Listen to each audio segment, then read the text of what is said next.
நம்ம என்ன பார்க்க போகிறோன்னா நம்ம வந்து இன்றைக்கி பால்கோவா செய்ய போகிறோம். எப்படி செய்கிறோன்னு பாருங்கள். எல்லாருமே உங்கள் வீட்டில் சாப்பிட்றாங்க விரும்பி. வாங்க எப்படி செய்கிறோன்னு பார்க்கலாம். இப்போ வந்து ஃபஸ்ட்டு நம்ம ஒரு பேன் வச்சுட்டு பால் வந்து சுண்ட காய்ச்சிக்கணும்.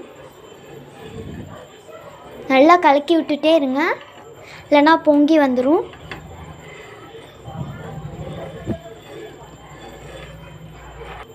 நல்லா பால் கொதிச்சு வந்ததும் ஒரு ஸ்பூன் லெமனை ஊற்றிக்கோங்க.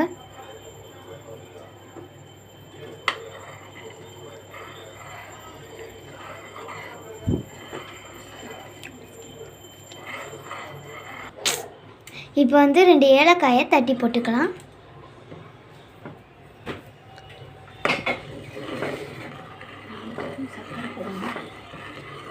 அடுத்து நல்லா திரிஞ்சு வந்ததுமே 2 ஸ்பூன் சர்க்கரையை போட்டுக்கோங்க.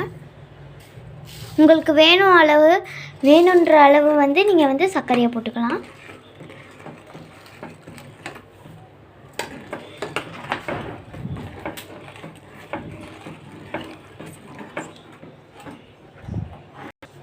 ஒரு ஸ்பூன் நெய்யை போட்டுக்கலாம்.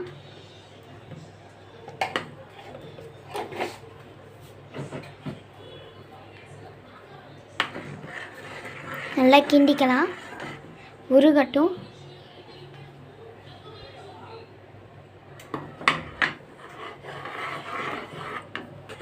கொஞ்சம் ஹை ஃப்ளேமில் வச்சுப்போம். நல்லா கிண்டிக்கிட்டே இருக்கணும். இன்னும் இதே மாதிரி 2 நிமிஷத்துக்கு கிளறிட்டே இருக்கணும். அப்போ தான் நம்மளுக்கு நல்லா பால்கோவா கிடைக்கும். இப்போவே கொஞ்சம் வந்து திரிஞ்சிட்ருக்கு. இன்னும் கொஞ்சம் ஒரு 2 நிமிஷம் கலக்கிட்டு இருந்தால் நல்லா திரிஞ்சு உங்களுக்கு பால்கோவா வந்துடும்.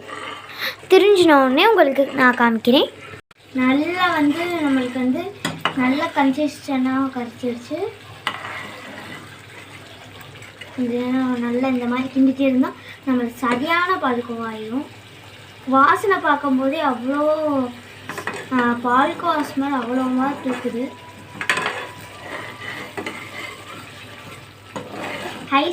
ஹை ஃப்ளேமில் வச்சு நம்ம வந்து கிண்டிகிட்டே இருக்கணும். அப்போ தான் நமக்கு பால்கோவா ஆகிடும்.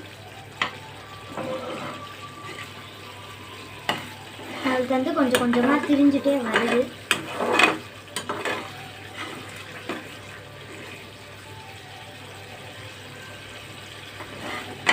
பார்த்தீங்கன்னா நான் இப்படி பண்ணும்போதே கொஞ்சம் கெட்டியாக இருக்குன்னு எனக்கே தெரியும்.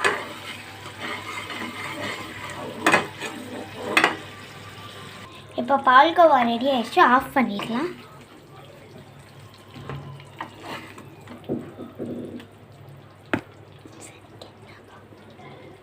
நம்மளுக்கு வந்து பால்கோவா கலரில் அப்படியே நம்மளுக்கு வந்துருக்கு.